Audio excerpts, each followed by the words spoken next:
HSC 2026 ব্যাচের শিক্ষার্থীরা হিসাব বিজ্ঞান প্রথম পত্র কিভাবে পড়া শুরু করব। দেখো তোমরা মাত্র কলেজে উঠছো, সো অনেকের হচ্ছে এখনও ওই আইডিয়াটা হয় না যে ভাইয়া যে আমি হিসাব বিজ্ঞানটা কিভাবে পড়বো, কিভাবে শুরু করব, কি পড়া উচিত, কি পড়া উচিত না, কি পড়লে হচ্ছে আমার টার্গেটে প্লাস থাকবে। সো এই বিষয়গুলো নিয়ে আমরা আলোচনা করব। দেখো তোমাদের হাতে যেহেতু সময় বেশি আছে, তো তোমাদেরকে অবশ্যই কি করতে হবে, টার্গেট করতে হবে। ভাই টার্গেট ছাড়া যদি হচ্ছে তুমি এলোমেলোভাবে পড়াশোনা করো, এটা জীবনে তোমার সিলেবাস কমপ্লিট করতে পারবে না।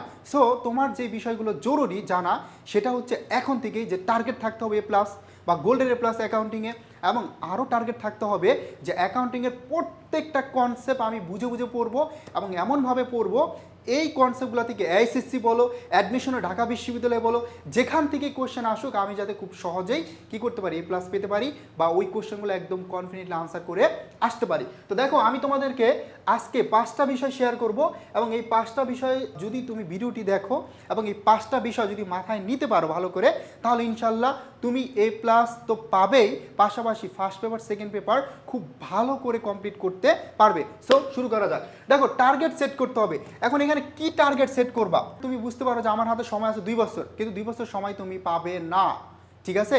এবং তোমার হাতে যদি সময় থাকে 1.5 বছর, সো তোমাকে অবভিয়াসলি টার্গেট করতে হবে অ্যাটলিস্ট 1 বছর বা 1 বছর 2 মাসের মধ্যে কি করা, সিলেবাস কমপ্লিট করা। তো প্রথম কাজ হচ্ছে তোমাকে টার্গেট করতে হবে যে accounting first paper, accounting first paper এবং অ্যাকাউন্টিং হচ্ছে সেকেন্ড পেপার, এই দুইটা পেপার তুমি কত দিনে কমপ্লিট করবা, এটা হচ্ছে মেইনলি তোমাকে টার্গেটটা করে ফেলতে হবে, ঠিক আছে? কিভাবে বলো তো, যেমন মনে করো তোমার হাতে ধরো 1 বছর, তুমি টার্গেট নিছো 1 বছরের মধ্যে আমি একদম বেসিক ক্লিয়ার করব।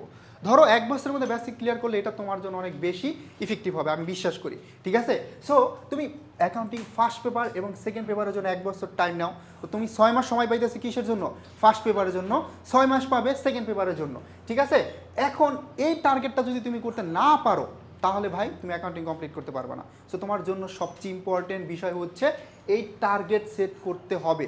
টার্গেট সেট করতে পারলে তুমি ইনশাল্লাহ অ্যাকাউন্টিং ফার্স্ট পেপার এবং সেকেন্ড পেপার যেই সময়ের মধ্যে টার্গেট করবে, এই সময়ের মধ্যে শর্ট সিলেবাসে যে টপিকগুলো আছে স্পেশালি প্রত্যেকটা তুমি কনফিডেন্টলি কমপ্লিট করতে পারবে, ঠিক আছে? সো নাম্বার 1 টার্গেট সেট করো এবং ওই অনুসারে ফার্স্ট পেপার এবং সেকেন্ড পেপার কমপ্লিট করে ফেলতে হবে। এখন এই টার্গেট সেটের মধ্যে আবার হচ্ছে তোমাকে অবশ্যই ফার্স্ট পেপার সেকেন্ড পেপারের প্রত্যেকটা চ্যাপ্টার ওয়াইজ কী করতে হবে, টার্গেট করতে হবে যে আমি আজকে কী পড়বো। এবং এই চ্যাপ্টারটা ধরো আমি যদি হিসাবের বৈষম্য বলি, হিসাবের বৈষম্য কমপ্লিট করতে তোমার কয়দিন লাগবে, এটাও তুমি কি করো, সুন্দর করে সেট করো, রুটিন করে ফেলো, এই বিষয়টা ইম্পর্টেন্ট। সো নাম্বার 2 মুখস্থ না করে বুঝে বুঝে পড়তে হবে। তুমি যদি চাও যে অ্যাকাউন্টিংয়ের টার্মগুলো আমি হচ্ছে মুখস্থ করবো, মুখস্থ করলে তো আমি পারতেছি বোর্ড কোয়েশন সলভ করতে, ঠিক আছে? বাট তুমি হচ্ছে যখনই নতুন কোনো কোশ্চেন পাবে তখন কিন্তু সেটা সলভ করতে পারবে না। সো তোমার কি দরকার, দরকার হচ্ছে বুঝে বুঝে পড়া। এবং তুমি যদি বুঝে বুঝে না পড়ো, বোর্ড পরীক্ষায় তো ধরা খাবেই এবং অ্যাডমিশনে গিয়ে 100% তোমাকে কী করতে হবে, ধরা খেতে হবে এবং ঝামেলায় পড়তে হবে। তার মানে অ্যাকাউন্টিংয়ের প্রত্যেকটা টার্ম তোমাকে কি করতে হবে ভাই, মুখস্থ না করে বুঝে বুঝে পড়তে হবে, ইভেন শর্টকাট টেকনিক অ্যাপ্লাই করে পড়তে হবে, বুঝতে পারছি? সো মুখস্থ করবো না। অ্যাকাউন্টিংয়ের এমন কোনো টার্ম নাই যেটা তুমি একবার পড়লে বুঝবে না, এবং আমরা শর্টকাট টেকনিক এবং সাজেশন এবং প্রত্যেকটা টপিকের গুরুত্বপূর্ণ পার্টগুলা ভিডিও আকারে দিচ্ছি। সো ওই ভিডিওগুলো দেখলে তুমি কী করতে পারবা, বুঝতে পারবা। নাম্বার 3 এই বিষয়টা খুব ইম্পর্টেন্ট যে চ্যাপ্টার আলাদা করতে হবে কিসের জন্য, এমসিকিউ এবং সিকিউর জন্য। এখন এমসিকিউর জন্য আমি 25 ব্যাচে যে ভিডিওটা দিয়েছি সেখানে বলছিলাম যে সিকিউর জন্য কিভাবে টার্গেট করবা টপিক, ঠিক আছে?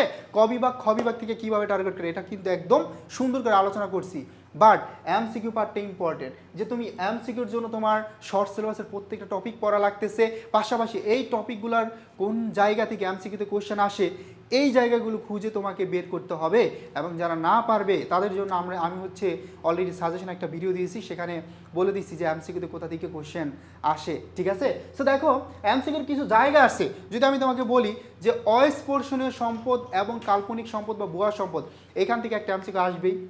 আমি যদি বলি মুনাফার হার, এখান থেকে একটা কোশ্চেন আসবেই, হিসাবের শ্রেণী বিভাগ, এখান থেকে একটা কোশ্চেন আসবেই, ঠিক আছে, দুতরফা দাখিল, এখান থেকে একটা কোশ্চেন আসবেই।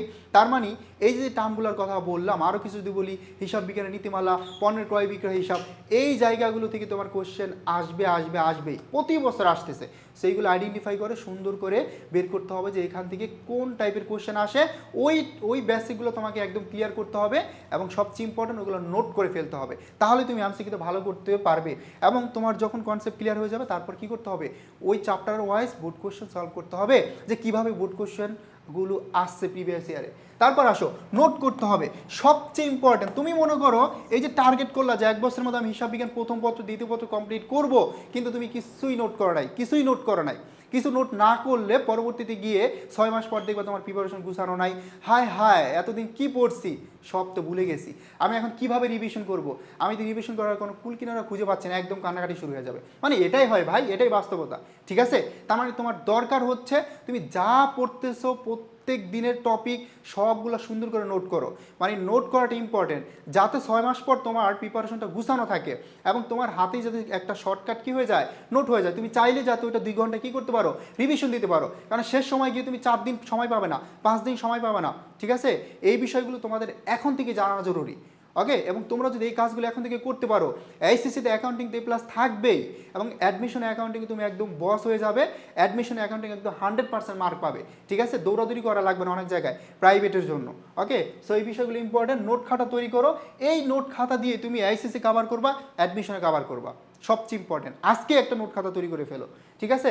তারপর দেখো কনফিউশন এবং ইম্পর্টেন্ট টপিকগুলো এক জায়গায় নোট করতে হবে। এখন কিভাবে, এই যে কনফিউশন টপিক বলতে কি বোঝাচ্ছে, মনে করো আমরা একটা এক্সাম্পল যদি দেই, ধরো সম্পদ, তারপর হচ্ছে দায়, তারপর হচ্ছে কি বলতো মালিকানা সত্ত্ব বা মূলধন, এই যে তিনটা বিষয়, এই তিনটার মধ্যে হচ্ছে ধরো এই তিনটার মধ্যে যদি কোশ্চেন আসে যে সম্পর্ক প্রকাশ পায় কোনটি, হ্যাঁ, এই যে সম্পদ দায় মালিকানা সত্ত্ব, এই তিনটার মধ্যে সম্পর্ক প্রকাশ করে কোনটি, তাহলে হবে কি বলতো হিসাব সমীকরণ, মানে A = L + OE, হিসাব সমীকরণ, ঠিক আছে।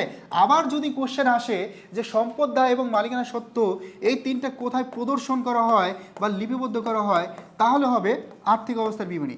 এখন দেখো এটা কি কনফিউশন কোশ্চেন না?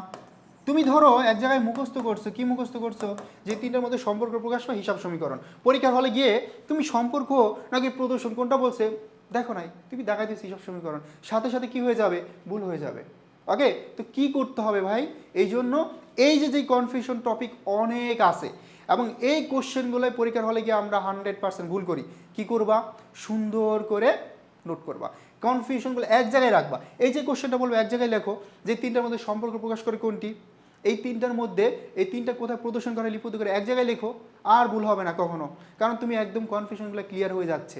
তো পরীক্ষার হলে গিয়ে এরকম কিছু কোশ্চেন কনফিউশন তো দিবেই, কারণ তোমার মাথায় কি আছে এটা কি করবে তারা পরীক্ষকরা, কি করবে, টেস্ট করবে যে তোমার মাথায় কিছু আসে কিনা অ্যাকচুয়ালি। আর অ্যাডমিশনে কিন্তু এই টাইপের কোশ্চেন বেশি আসে, ঠিক আছে। সো নোট করবা, নোটের পাশাপাশি কনফিউশন ইম্পর্টেন্ট টপিকগুলো এক জায়গায় নোট করবা, বুঝতে পারছো। সো এই যে 5টা পয়েন্ট নিয়ে আমরা আলোচনা করলাম, এই 5টা পয়েন্ট তুমি যদি এখন থেকে মেনে চলতে পারো এবং যদি অ্যাপ্লাই করো, ইনশাল্লাহ তোমার A+ পাওয়ার পথ হিসাব বিজ্ঞান প্রথম এবং দ্বিতীয় পত্র অনেক ইজি হবে। এবং তোমার যে আলটিমেট মেইন গোল যে আমি বিশ্ববিদ্যালয়ে পড়তে চাই, ঢাকা বিশ্ববিদ্যালয়ে পড়তে চাই, তাহলে তো তোমার জন্য আরও সুবিধা হবে। যদি এইচএসসি স্টেজে তোমার প্রিপারেশন গুছানো থাকে, অ্যাডমিশনে গিয়ে কোনো প্যারা নেওয়া লাগবে না, জাস্ট তুমি হচ্ছে রিভিশন করবা, ঠিক আছে। ওকে, তো আশা করি যে পড়তে গিয়ে হচ্ছে এই পয়েন্টগুলা মাথায় রাখবা এবং অ্যাপ্লাই করার ট্রাই করবা। এই যে বিষয়টা আমরা একটা কাজ করি, মাথায় রাখি ঠিকই, রুটিন করি ঠিকই, কিন্তু এটা অ্যাপ্লাই করতে পারি না। অ্যাপ্লাই করতে হবে, ইমপ্লিমেন্ট করতে হবে, ঠিক আছে। তোমার প্রতিদিন 10 ঘন্টা পড়া লাগবে না, তুমি 5 ঘন্টা পড়ো, কনসিস্টেন্টলি পড়ো, ওকে। সো এইচএসসি 25 এবং 26 ব্যাচের বাচ্চা কাচ্চারা, তোমাদের জন্য আমাদের ওয়ান শট বিজনেস স্টাডিজ এই কোর্স। তোমার টার্গেট যদি থাকে গ্রুপ সাবজেক্টে A+, ঠিক আছে, তাহলে হচ্ছে তোমাদের জন্য এই কোর্সটি একদম বেসিক থেকে একদম শূন্য থেকে তোমরা পুরো প্রিপারেশন এখান থেকে নিতে পারবা, ঠিক আছে। দেখো তোমার কিন্তু এটা মাথায় রাখা লাগবে যে গ্রুপ সাবজেক্ট দিয়ে মেনলি তোমার A+ পেতে হবে, যদিও বাংলাতে A+ ছুটে যায়, ইংলিশে A+ ছুটে যায়, আইসিটিতে A+ ছুটে যায়, টার্গেট করতে হবে কি গ্রুপ সাবজেক্ট, ওকে। আর এটা কিন্তু অনেক ইজি। আর অবশ্যই প্রত্যেকেই হচ্ছে এই কোর্সটিতে এনরোল করলে একদম ইনশাল্লাহ গ্রুপ সাবজেক্টে একদম বেসিক থেকে বেস্ট একটা প্রিপারেশন নিতে পারবা এবং বস হয়ে যাবা, ঠিক আছে। তো এখানে হিসাব বিজ্ঞান প্রথম দ্বিতীয় পত্রে 30টি ক্লাস থাকবে, একদম ধারাবাহিকভাবে প্রত্যেকটা চ্যাপ্টার, তোমাকে খুঁজতে হবে না, ওকে, হিসাবের বৈষম্যতে আমরা পাঠ আকার দিব পর্ব 1 পর্ব 2। কি করব প্রথমে কনসেপ্ট ক্লিয়ার, পরে কি করব এমসিকিউ সলভ, তারপর কি করব সিকিউ সলভ। ধারাবাহিকভাবে দেওয়া আছে, এত গুছানো কোর্স তুমি কোথাও পাবে না। সো আমি তোমাকে কথা দিচ্ছি এই কোর্সে ভর্তি হলে ইনশাল্লাহ অ্যাকাউন্টিং নিয়ে তোমার আর কোথাও প্রাইভেটও পড়তে হবে না, কোনো চিন্তাও করতে হবে না, একদম পুরো একটা বস প্রিপারেশন হয়ে যাবে। সো এছাড়া আমরা যা পড়াবো সেটা আবার তুমি কী পেয়ে যাচ্ছ বলো তো, কী পাচ্ছ, লেকচার শিট পিডিএফ পাচ্ছ এবং সর্বশেষ গিয়ে এক্সাম দিতে পারবা। আর কি লাগবে, কিছু লাগবে? কিচ্ছু লাগবে না আই হোপ। ঠিক আছে, সেই কোর্সে 2400 টাকার কোর্স মাত্র 1199 টাকা তুমি কিনতে পারবে। ঠিক আছে, সো দ্রুত হচ্ছে এই কোর্সটিতে এনরোল করে নাও। এখন যদি চাও যে ভাইয়া আমার হচ্ছে ম্যানেজমেন্ট দরকার নাই, আমার মার্কেটিং দরকার না, আমার শুধু প্রবলেম হচ্ছে অ্যাকাউন্টিং আর ফাইন্যান্সে, আমার জন্য কি আলাদা কোনো কোর্স আছে? হ্যাঁ, তাহলে তোমার জন্য থাকছে micro course accounting, micro course finance. এই কোর্সটি তুমি কি করতে পারবা, অ্যাকাউন্টিংয়ের শুধুমাত্র accounting course, accounting first paper এবং সেকেন্ড পেপার, পুরো 2টা কোর্স তুমি কি করতে পারবা এখান থেকে কভার করতে পারবে। ঠিক আছে, যদি হচ্ছে স্পেসিফিকভাবে প্রবলেম থাকে। সো এই কোর্সটিতে আমরা তোমাদেরকে হিসাব বিজ্ঞান প্রথম পত্রের 15টি ক্লাস এবং দ্বিতীয় পত্রের 15টি ক্লাস দিব এবং সর্বমোট 35 ঘন্টারও বেশি কি থাকবে, রেকর্ড ক্লাস থাকবে। সো এই কোর্সটি মাত্র 199 টাকায় তুমি নিতে পারবে। ঠিক আছে, সো দ্রুত হচ্ছে কল করো এডুকেশন হেল্প নাম্বার 01810103012 এই নাম্বারে, এবং হচ্ছে এডুকেশন ওয়েবসাইট থেকে তুমি সরাসরি কিনতে পারো অথবা আমাদের এডুকেশন পেজে এনরোল করে আরও ডিটেলস জানতে পারো।